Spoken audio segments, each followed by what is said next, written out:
primer parcial, pero pues el siguiente es el feo. Sí, así es que para que ni se confíen, que digan, no, no nos va a poner, ¿y cuál? Si en el otro examen se las aplica con lo que ya debieron haber estudiado, ya sabían, y aparte con lo que están, vamos a ver ahora. Entonces, bueno, es que no canten victoria, Jorgito. Ah, pues él sí estuvo también el año pasado, ¿verdad? ¿De tal? Era de tu grupo. Sí, químico. Yo no dije nada.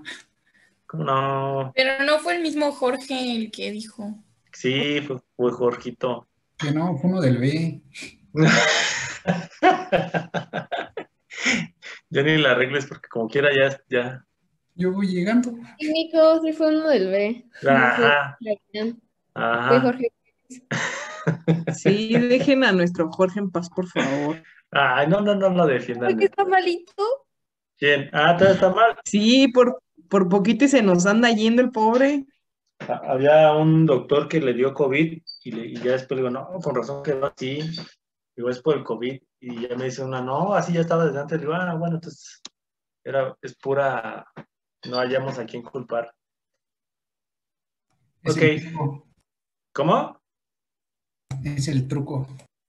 No, ¿ese es el truco? No, Jorgito. Bueno, a ver, dejen ver si no hay problema para compartir la pantalla. Les voy a mandar para que vean ustedes esta presentación. Y esta.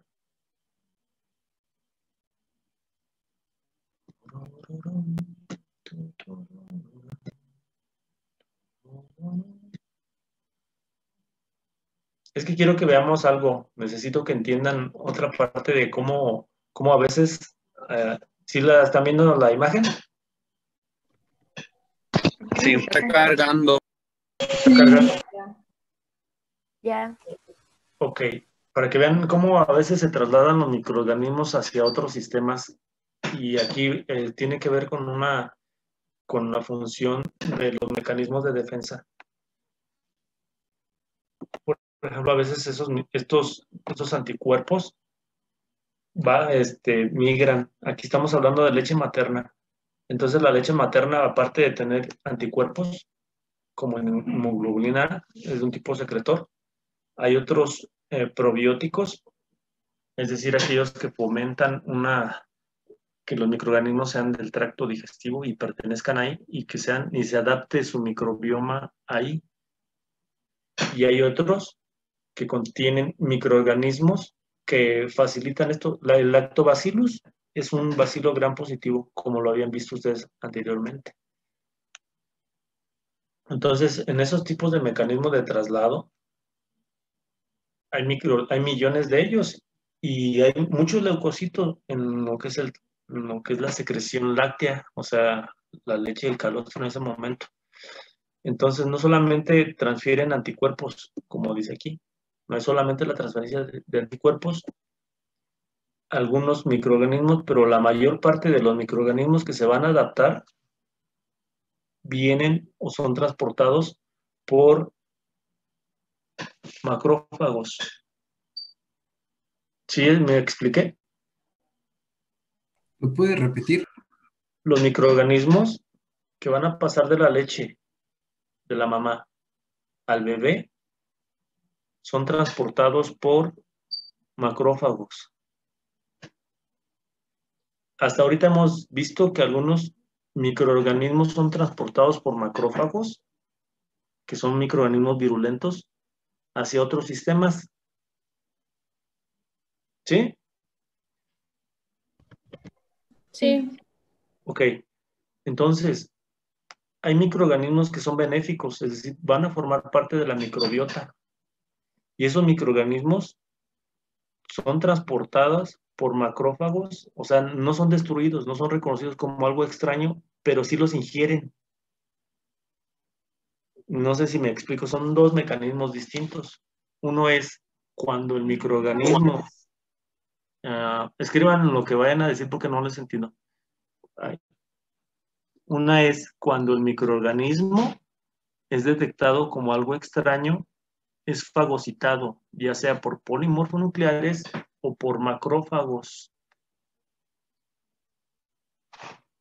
A ver si alguien escribió algo interesante. La reacción de... No, eso luego lo vemos, mi chavo, porque no estoy viendo eso ahorita. Schwarzman. Va otra vez. Hay microorganismos que son detectados como algo extraño al cuerpo, es decir, como antígenos.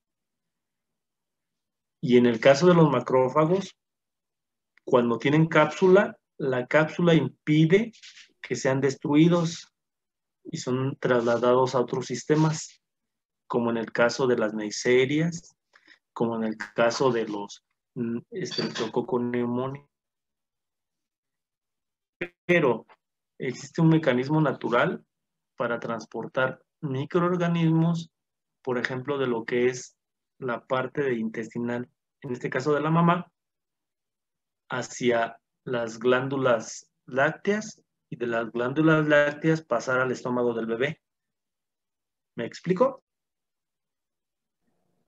Sí. Ok. Una vez que está en el estómago del bebé, ese macrófago es destruido y es liberado lo que son los lactobacillus bifidus.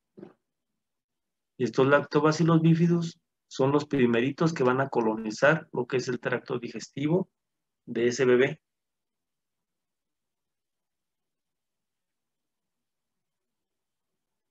¿Se entendió? Bífidos. Lactobacillus bifidus.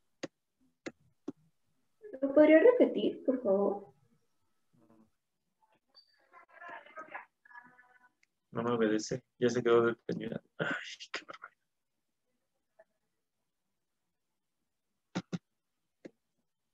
Ok. Lactobacillus bifidus. Ahí están. Lactobacillus bifidus. Ya ven que los lactobacilos, bueno, cuando empezamos, creo que empezó con el B, que había bacilos gram positivos y había especies de bacillus, que producían, que tenían esporas. En este caso, Lactobacillus bifidus o Lactobacillus casei shirota, Lactobacillus casei, todos esos bacilos gram positivos pertenecen a lo que es nuestro microbioma, o sea, son buenos para nosotros. ¿Qué es lo que quiero que entiendan el día de hoy? ¿Cómo se coloniza el tracto intestinal de un bebé? ¿Para qué? Porque es muy importante cómo está el microbioma bacteriano para favorecer la respuesta inmunológica e impedir las infecciones. Eso es lo que quiero que entiendan. ¿Más o menos? Sí, químico. Okay. Yo no sé si ustedes alguna vez se hayan pensado cómo se coloniza el tracto intestinal del bebé. No es que vayan bacterias en la leche, no van disueltas, van transportadas, utilizan un medio de transporte. ¿Cuál es el medio de transporte? Pues los macrófagos. ¿De dónde vienen esos macrófagos? Pues del intestino.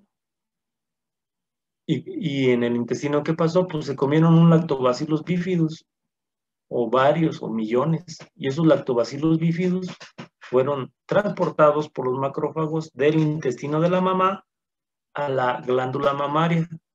El bebé, al tomar la leche, aparte de ir anticuerpos, nutrientes y todo lo que ustedes ya leyeron, lleva macrófagos, y esos macrófagos, al momento de entrar en el intestino del bebé, pues se rompen o se lisan y libera a esos microorganismos o esa microbiota que va a colonizar el intestino del bebé.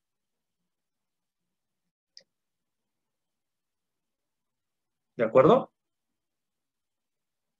Sí, entonces las dos vías, la primera es que si son detectados como algo extraño es la fagocitosis. ¿Y la otra cuál era? ¿La que explico ahorita? Pues se llama igual, se llama endocitosis.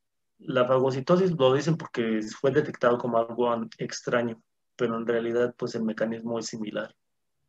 o sea, lo integran a su estructura, a la estructura, en este caso del macrófago, en el citoplasma. Pero a diferencia de cuando es no citado como algo extraño, es que eso extraño le vierte en contenido. La bacteria puede resistir al contenido lisosomal o no. Si no resiste, pues es destruida. Y si resiste, ese macrófago es trasladado o es transportado a otra parte de nuestro cuerpo y es cuando puede causar infección, porque se está replicando en él. ¿De acuerdo? Sí. Ok. Pregunta, ¿cómo demostrarían esto? Lo que le estoy diciendo yo. ¿Podría ser analizando la leche materna? Eso es lo primerito, ¿no? Que ahí pues de ese millones o de esos millones de células, en este caso leucocitos, que se come el bebé, pues primero tienes que demostrar que contiene los lactobacilos. Esa es una muy buena idea. Pero ¿cómo demostrarías que esos lactobacilos no fueron detectados como algo extraño al cuerpo? En ese caso, en el cuerpo de la mamá. ¿Y por qué nada más dura cierto periodo de tiempo? Cuando se está produciendo principalmente los calostros. Los calostros ya después ya no. Aunque tu respuesta es muy buena. Si eras Carlita, pues la respuesta fue muy buena, Carlita. No, soy Melissa, químico. Ah, perdón, Melissa. Es que nada más vi a Carlita. Muy bien, Melissa. Esa es la respuesta. Monse, ¿cómo que todos los IgGs? Si estoy diciendo que son IgAs. Ay, es que yo había leído en el libro de inmunología que la inmunoglobulina G era la que pues como que era la que se heredaba en la leche materna. No, es la inmunoglobulina. Bueno, especialmente la IgA. Aunque también hay IgG. Por supuesto que también hay IgG. Es correcto. Pero eleva más la IgA. Ok, gracias. Pero también la otra, o sea, la que tú mencionas también. No nada más IgA sale, sino las dos, pero en mayor cantidad IgA. Sí, está bien. Ok.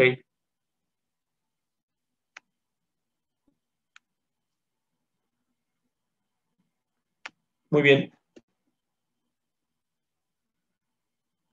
Miren, por ejemplo, entre otras cosas han encontrado de un montón de microorganismos. Entre más variantes o mayor cantidad de microorganismos contenga la leche, transfiere mayor cantidad de microbioma. ¿Entendieron? Y por ejemplo, esas mamás que no le dan leche materna, sino de fórmula.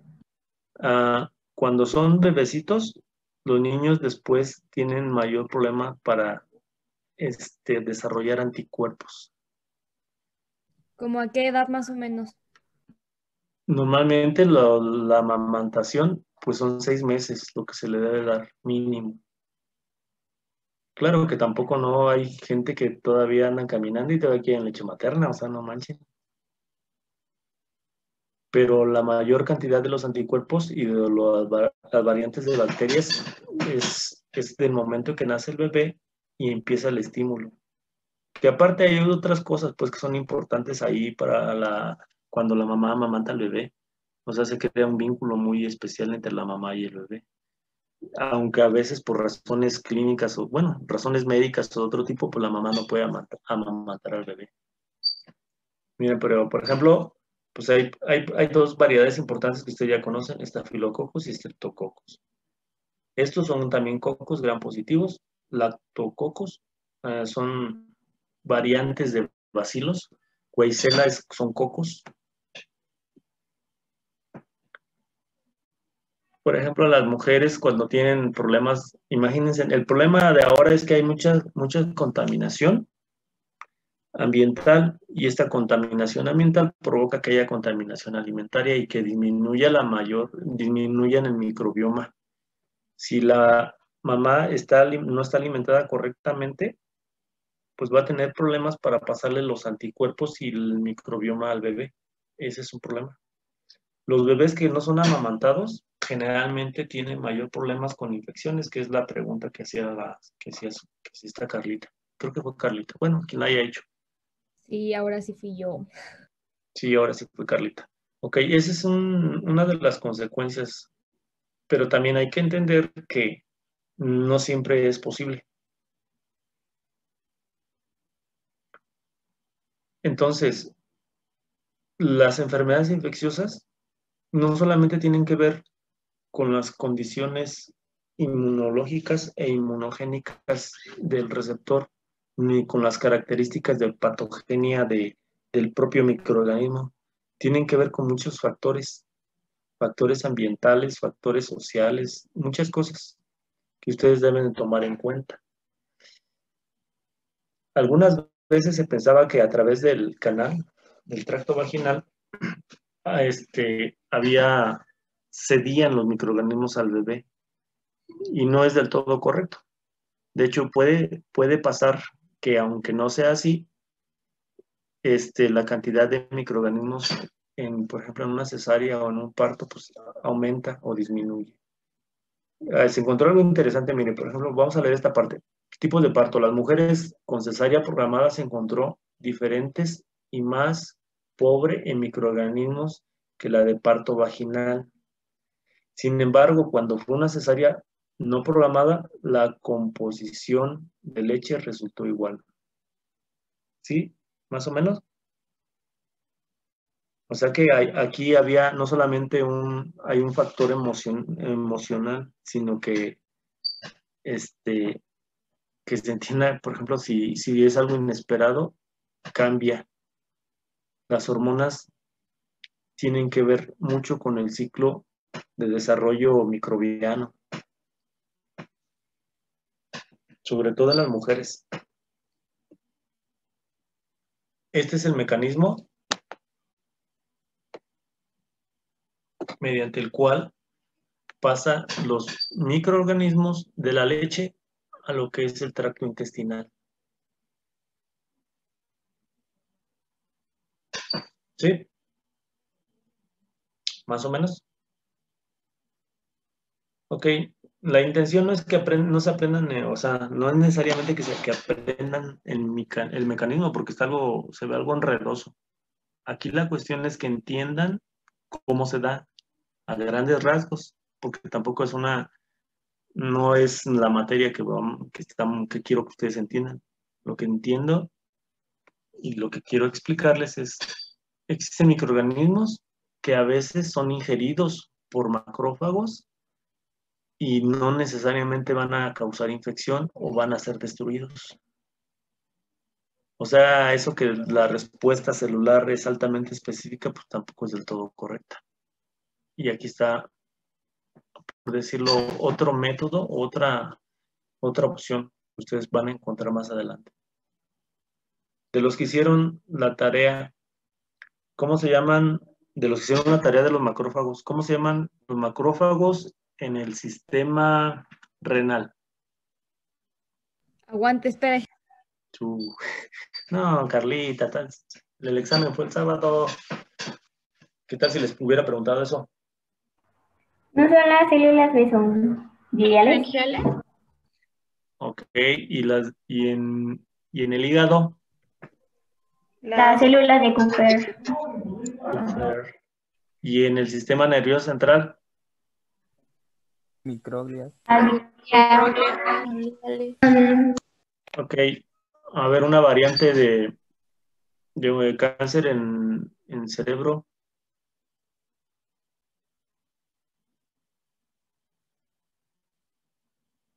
¿Cuál sería la más común? Esa no es la materia. Eso.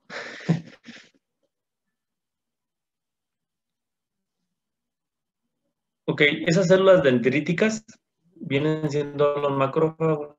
Vean, aquí ocurre lo que es, esa célula dendrítica toma bacterias contenidas en lo que es aquí el mucus intestinal. La luz se refiere a lo del intestino. Esa lo toma como si fuera parte de él. La bacteria es ingerida y este macrófago que era una célula dendrítica aquí y se convierte en macrófago, va a migrar. Al entrar en el sistema circulatorio, pues se convierte en un monocito. Se hace una célula menos activa. Llega a lo que es la glándula láctea y es secretada. Ok, ¿cómo se llaman las células en el intestino? Los monocitos en el intestino.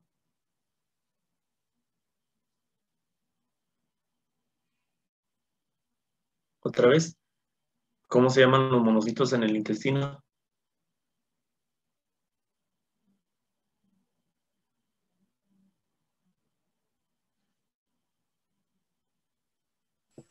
¿No serían las dendríticas? ¿Lámina propia? No, es lo que dijo tu compañero. Ahí tiene el nombre, mira, son las células dendríticas. Se lo comen, no lo destruyen y migran. Ok, a grandes rasgos, después de cualquier otras conclusiones que pueden tener ustedes, entre mayor diversidad microbiana o de microbiota, disminuye la cantidad de infecciones.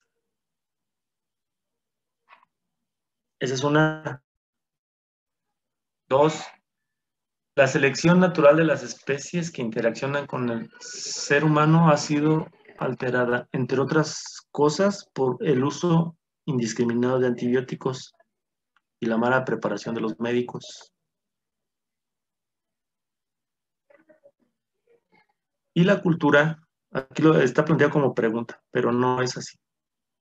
La cultura alimentaria cambia y modifica la resistencia bacteriana y el microbioma humano. ¿Vale?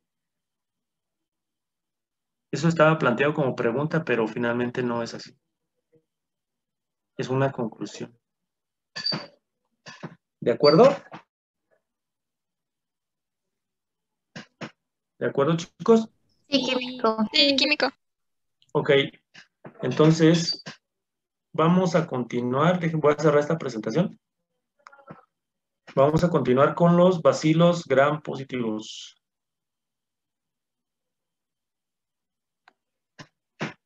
Entonces, aparte de los que hemos visto hasta el día de hoy, que ahorita solamente les he mencionado uno, existen en la microbioma humana mucha cantidad de especies, muchísima, o deberían de existir. Pero aquí es importante que ustedes recuerden que entre mayor diversidad sea la microbiota, sobre todo la microbiota intestinal, disminuye la posibilidad de tener infecciones graves. Pero no la quita en absoluto, ¿eh? O sea, no piensen que porque eso cambia, pues ya sí. Es decir, por ejemplo, ahorita ¿cuántas especies diferentes vieron que había? No me van a decir que 700 porque no, o sea, concretamente de las que recuerdan. A ver, uno del B.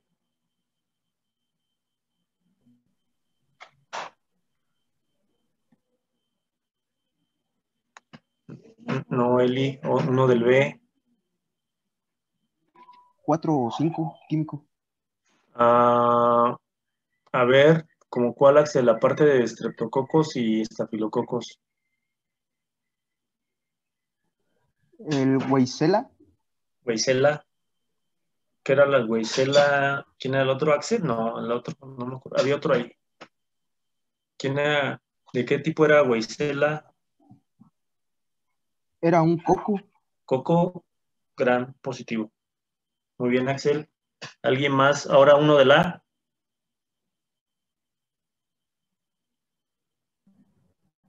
¿Lactococos? lactococos, o especies de lactococos, de hecho es una variante. Otro del B.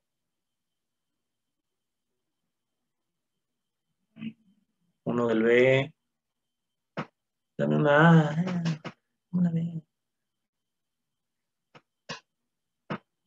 Aparte de Axel, ¿qué creen que los del B son menos participativos que los de la A? Es que les da pena, profe. ¿Les da miedo o qué? No, bueno, enterococos, pero ese ya lo conocían y ese forma parte del grupo de los streptococos. O pirógenes, algo así. No, de los que vieron ahorita nuevos. Agalactiae. A ver, Aitana, ¿cuál? Streptococcus agalactiae. De los nuevos, Aitana, sí, ese no es nuevo. Leuconostoc. Leuconostoc. Muy bien, Juan Tierra Fría Luz. Otro, le toca uno de la.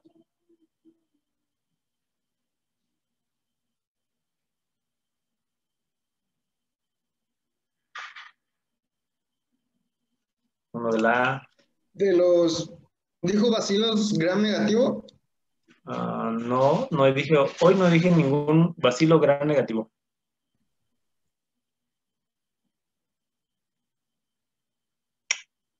¿Otro, Eli? A ver, ándale, asústame. Profe, No sé qué digo. ¿puede ser el Lactobacillus bifidus, algo así? Lactobacillus bifidus, muy bien.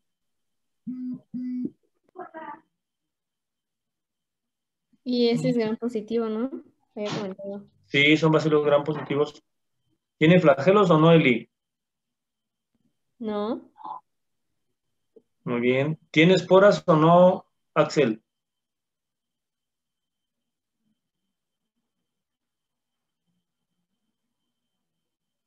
¿Tiene esporas o no, Axel? Creo que no. No tiene esporas. Ok, normalmente las esporas los desarrollan para sobrevivir en condiciones adversas.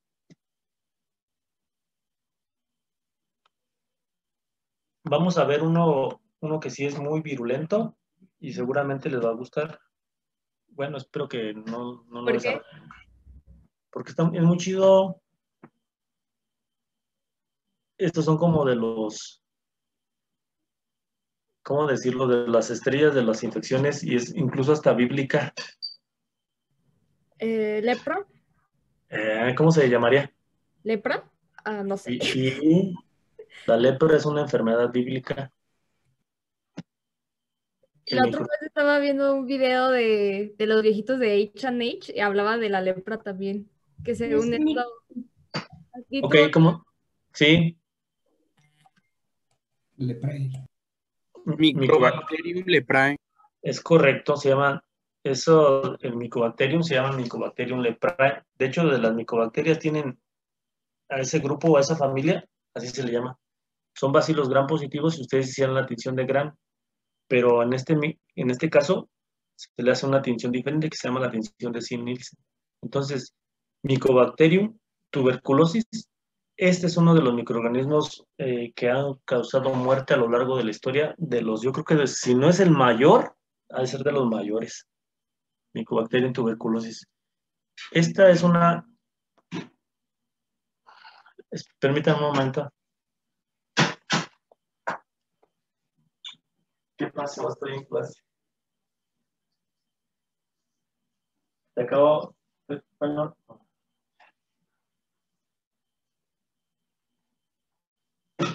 Ok. Generalmente son enfermedades crónicas y de larga evolución. Muy larga evolución. La mayoría de las personas tienen un proceso adaptativo, la mayoría. Difícilmente van a comenzar con algo como algo agudo, como las que hemos visto. Entonces, si es una infección del tipo crónica, la respuesta inmunológica y la respuesta celular es diferente. ¿De acuerdo? Entonces, por favor, para el día de mañana, investigan la epidemiología de la tuberculosis. A ver si es cierto lo que les digo. Como cuánta gente no solamente se infecta, sino que muere. ¿Y cuáles son los factores asociados a ella, al desarrollo de la enfermedad?